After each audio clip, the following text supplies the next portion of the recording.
and decades of corrupt practices at the licensing authority is an elusive one. I'm sure many of us do feel that way as well, but let's hear what the debaters have to say. So, our two teams, I'd just like to introduce them again briefly. The proposition team, the team that is saying yes. That team comprises Mr. Joshua Hamlet and Mr. Samuel E. Dennis. The opposition team, saying no, comprises Mr. Shaquille Baird and Mr. Johanse Huggins Charles. I'd also like to introduce our timekeeper. Our timekeeper is the manager, the debate club manager of the Arthur Lockjack Graduate School of Business and member of Transparency Youth, Mr. Keegan Barrett. Are you there, Keegan? Wonderful. He's on the stage already. Good. So, just to give you a little bit on the debate itself, the debate consists of two speakers on each team. The first proposition speaker and this first opposition speaker will each have 6 minutes. The second speakers, both proposition and opposition, will each have 5 minutes. And finally, one member of each team will be able to do a summary of their presentation for 3 minutes. We do have in this debate, we have points of information, and points of information may be requested between the first minute and the 5th minute for the first speaker, and between the 1st minute and the 4th minute for the second speaker. The person making points of information must not take more than 15 seconds to do so. Open, and I call on our first proposition speaker, Mr. Joshua Hamlet.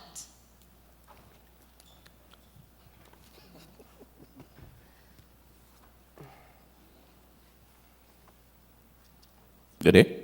Hello. Can you just hold for the bell? Good afternoon, Madam Moderator, ladies and gentlemen. My name is Joshua Hamlet, and I shall be leading the team for the proposition. I would like to begin by defining the resolution for our team. We believe that given the systemic nature, poor results of policies, and the cultural outlook on the licensing authority, that ending corruption and or corrupt practices in the system is an elusive goal. Elusive meaning that it is impracticable policy-wise to pursue. Let me outline how my presentation shall go. First, I will touch on defining corruption. Then, I shall go to highlight the systemic nature of the challenges within the licensing authority. Then I shall speak about the poor results from previous policy and actions. Then we shall look at the cultural perspectives facing the licensing authority. Allow me to begin. The International Financial Institution defines corrupt practices as the offering, giving, receiving, or soliciting directly or indirectly of anything of value to influence improperly another person's actions. Corruption has a broad definition, and corrupt practices have a broad definition. We have to realize it is impractical for the licensing authority as it currently stands by first looking at the systemic nature of it. And let me begin with this first point. The system in and of itself is efficient. Therefore, the average Trinbagonian going to do a transaction interacting with the licensing authority oftentimes face bureaucracy, oftentimes face poor customer service that will hinder their time and hinder their interaction with the system itself.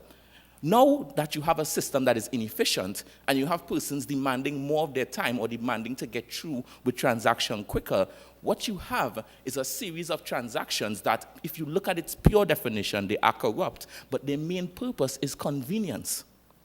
Herein now lies the second systemic problem, that we don't have a formal nature of looking at the offense. I dare anybody right now to find a law where it is illegal to buy your license.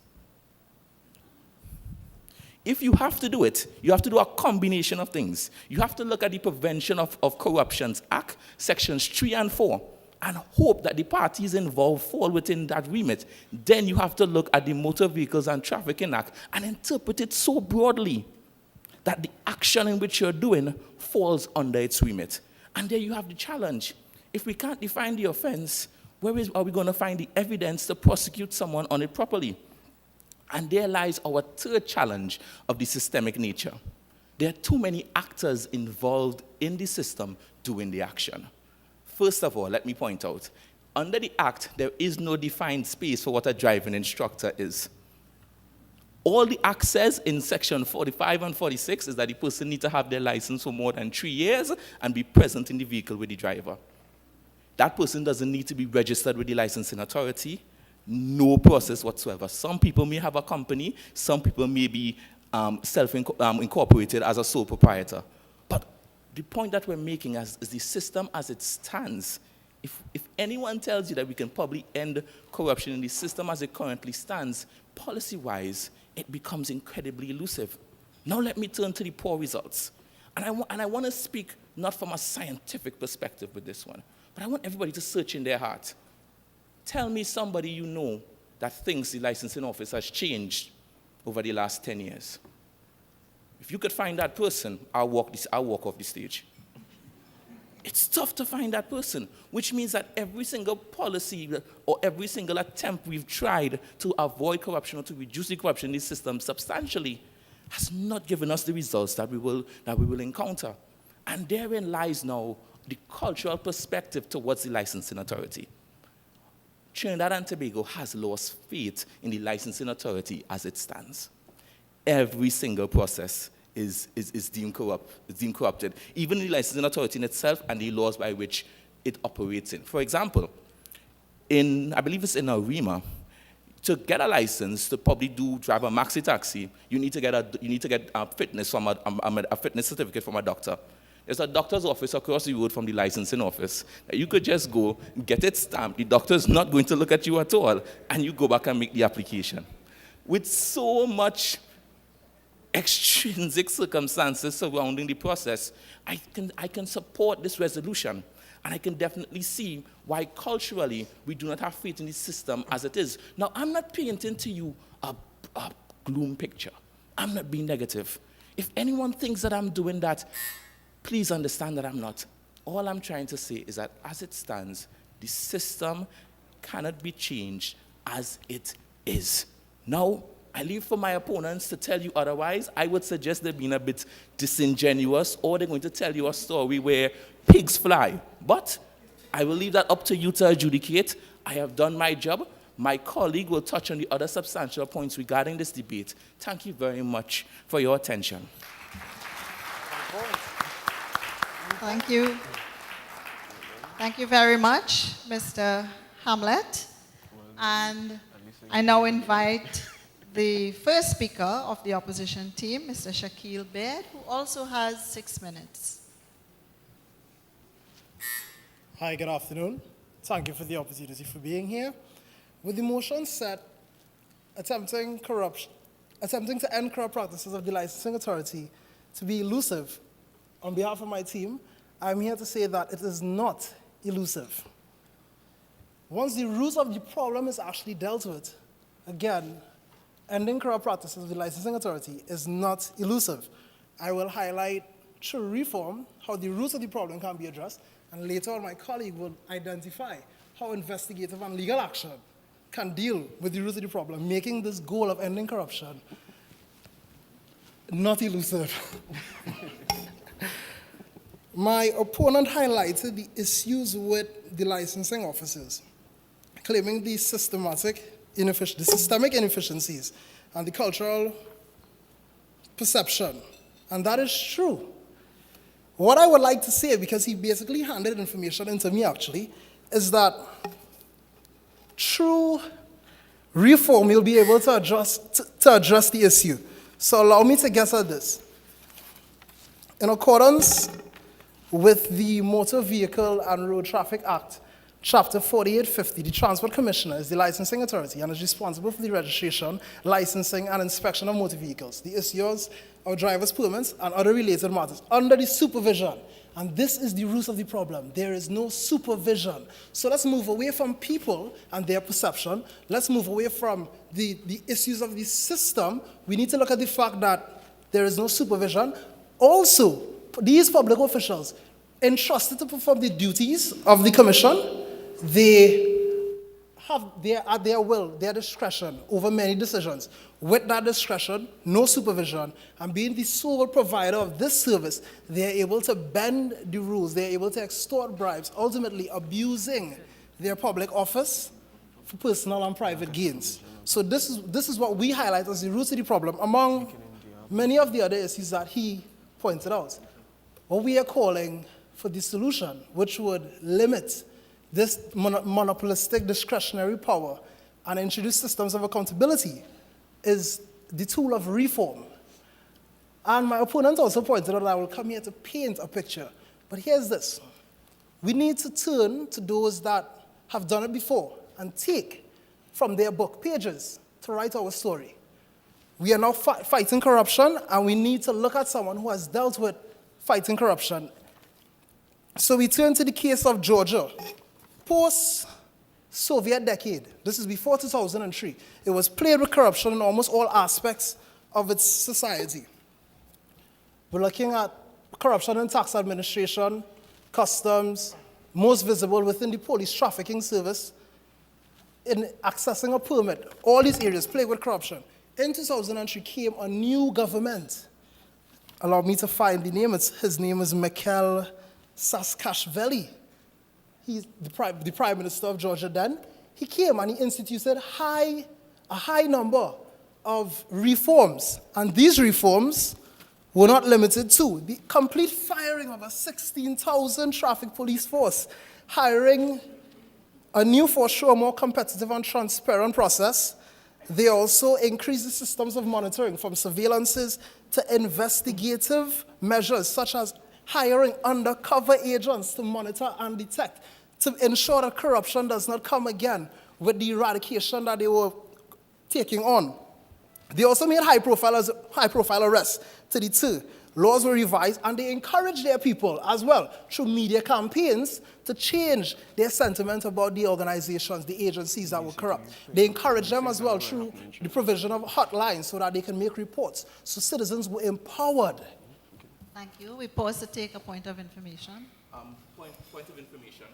Are you saying to the public that you can compare the situation in Georgia with the situation currently in Trinidad, wherein we do not have a government that has a large mandate or a majority, nor do we have a public that believes that we have those systems of reinforcement? Are you saying that that situation in Georgia is exactly comparable to Trinidad and Tobago? Yes, and this is why. Before 2003, in the post-Soviet decades where corruption plagued, what brought the change was the Rose Revolution, a change in government, a change in the public perception. Thank you. Thank you.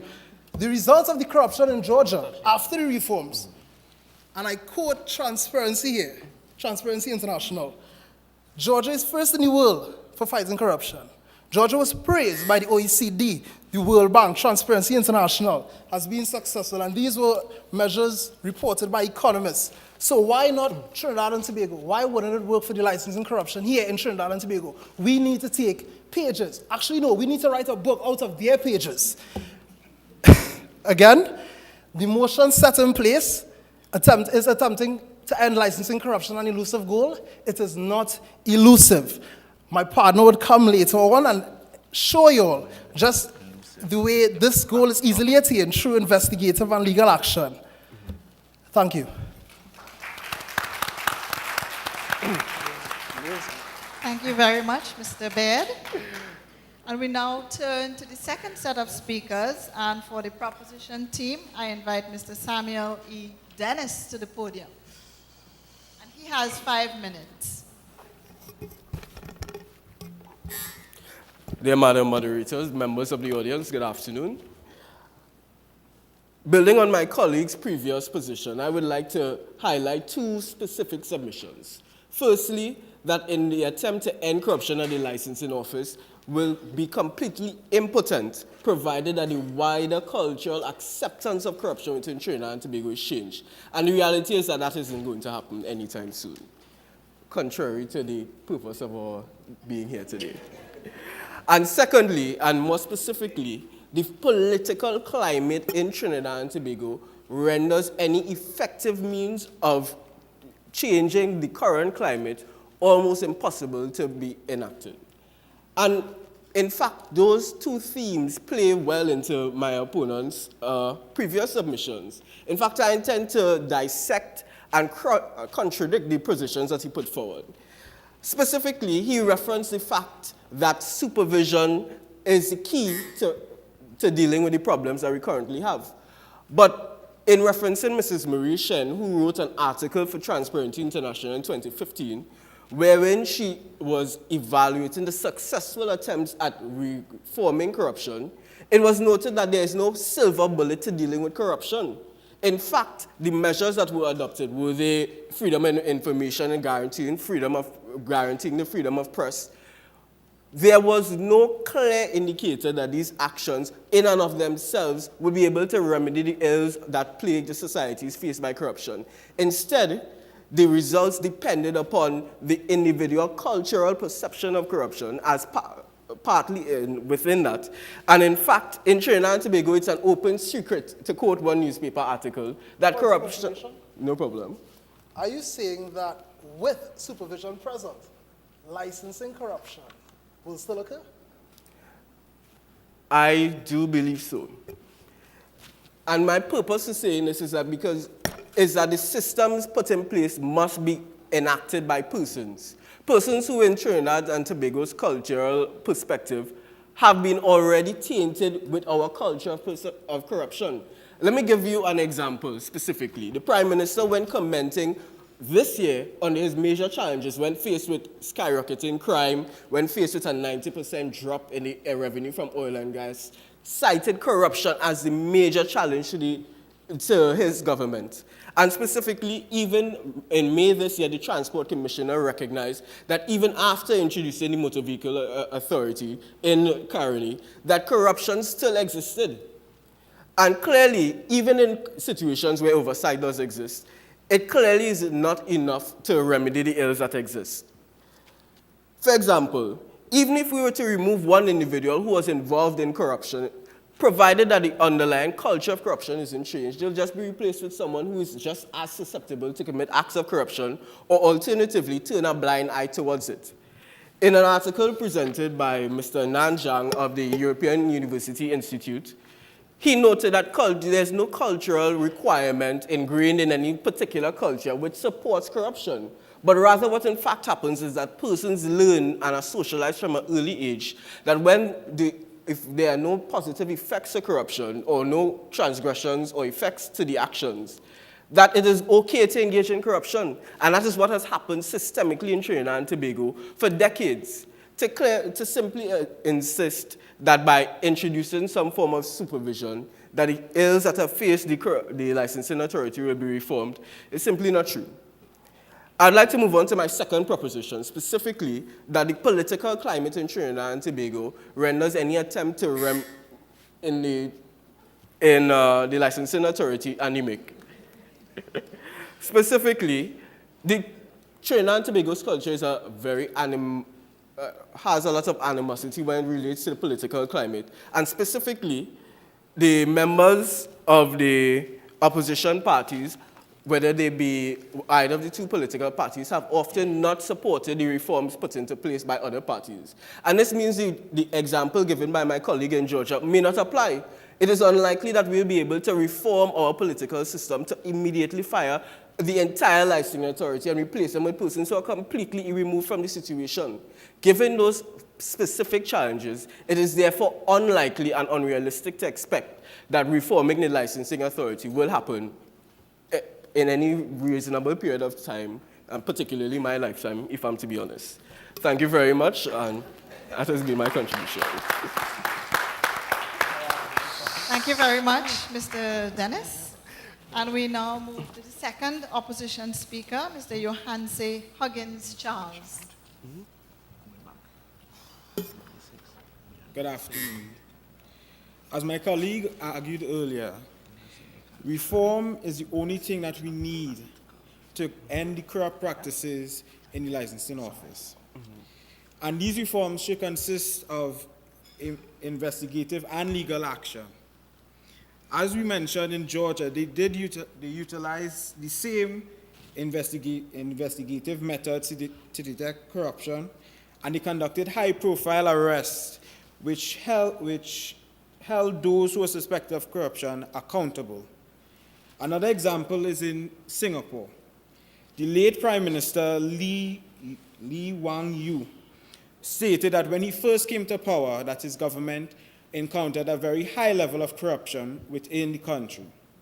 What he said was that the first thing they had to do was to change their outdated anti-corruption laws, which also widened the definition of what they considered gratuities and briberies to be. Secondly, they enacted amendments that gave wide powers to investigators that included the powers of arrest and the power to investigate bank accounts and bank books of suspected persons and agents. Furthermore, he stated that the most effective change that they made was to allow the courts to treat proof that an accused was living beyond his or her means or had property his or her income could not explain as evidence that the accused had accepted or obtained a bribe.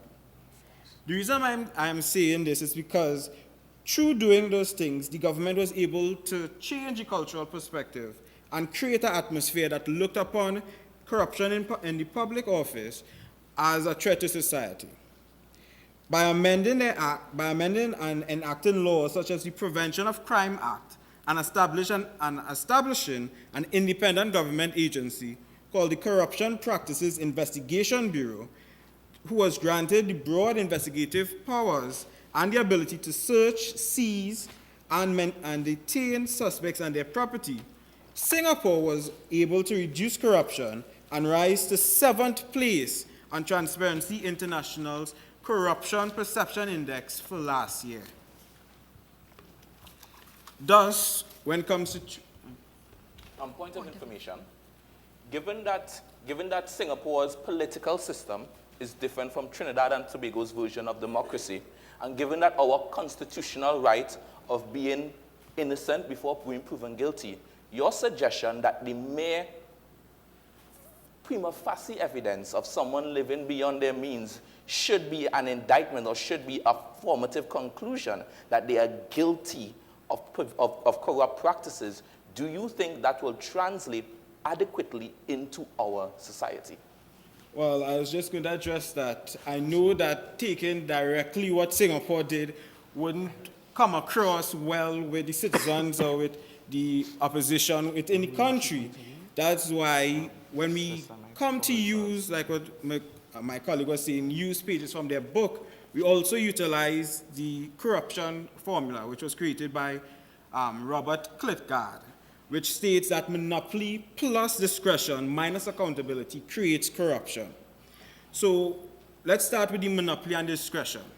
For example, the regulations test in the licensing office. The personnel within the licensing office manually correct that test. Therefore, it creates the opportunity for them to falsify the results. Therefore, through the use of an OCR system, which is an optical character recognition system, which could independently correct the exams, they would be able to reduce the ability for corruption to exist. Just the point I'm trying to make is that just like in Singapore and Georgia, they were successful because they aggressively attacked corruption by setting up proper procedure and proper policy, which is what we need here in Trinidad. And just this morning, I was kind of happy to hear the 2 police officers who were arrested because they were in possession of illegal arms and marijuana were taken to court, and their bail was set at $1 million each, which would act as a deterrent for, say, a new constable coming onto the police service, knowing that engaging in corrupt practices or in illegal activities is wrong, and you would pay for it. Thank you.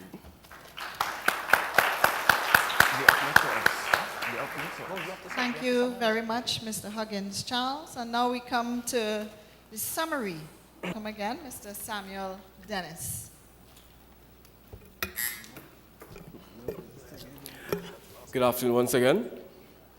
In closing, I would just like to reiterate the 5 points that we identified before. Firstly, the systemic nature of corruption in the licensing authority, whether it be the number of actors that are involved, the legislative provisions and their outmoded policies, makes it very difficult to suggest that alleviating corruption in the licensing authority is an achievable and not illusory goal. Additionally, the poor results in the past have put off individual citizens from attempting to get behind such a proposition, and they really can't be blamed for that. Significantly, the cultural perception in Trinidad and Tobago regarding corruption, or acceptance of it, the necessity to engage in these acts, also limits the possibility that we could simply remove and reform the system as we want to please. And I'm specifically addressing the concerns raised by my colleagues on the other side. The reality is that this is Trinidad and Tobago. We are not Singapore. We are not Georgia. We don't have the legislative provisions which allow them to do the specific acts that they were able to accomplish. And it is within that environment that we are suggesting that alleviating corruption within the licensing authority is in fact an illusory goal. Is it possible? Anything is possible. Can a pig eventually fly? Who knows? The reality is that it is also that it is currently not possible to expect that the licensing authority will be able to reform its actions, no matter how well we put forward a case for doing so. Thank you very much. Thank you very much.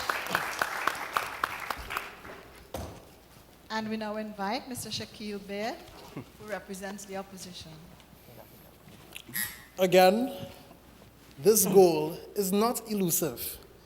And I would actually like to start by looking, and summarize by looking at what they highlighted, talking about the systemic and the cultural issues that we don't have the legislations, and this is why we would not be able to currently create a change.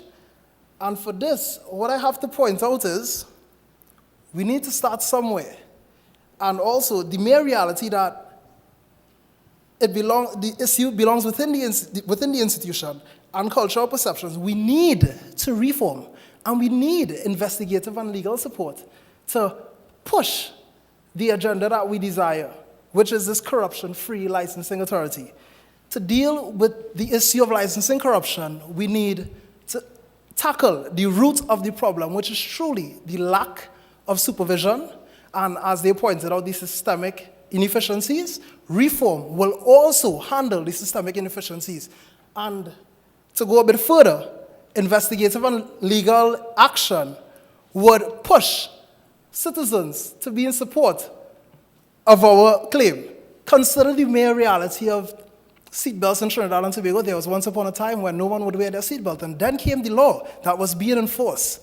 Taxi drivers, they used to breach this law the most. They started having tickets. They started having signs in their taxis to push their passengers to start wearing their seatbelt. I believe the mantra was click it or ticket. So again, reform, investigative and legal action will in fact create the change in a soon enough time that you believe. Thank you. Thank you very much.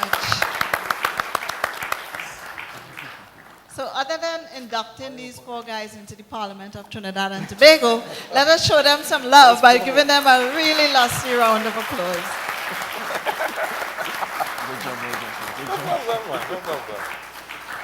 Good job to all team members. Thank you. But let's see, what do you think? I think they both win, but anyhow, let's see what your round of applause says. Those who support the proposition team, let's hear your round of applause. Nobody wants Thank to you. be corrupt. And how about the opposition team? You can be for corrupt. Yeah, nobody wants to be for corrupt. Yes, given that I cannot distinguish the decibel levels, Time. I'd have to say that both teams have won. They've made some great points. Thank you all very, very much. Wonderful. Well done, Thank you very much. Wonderful.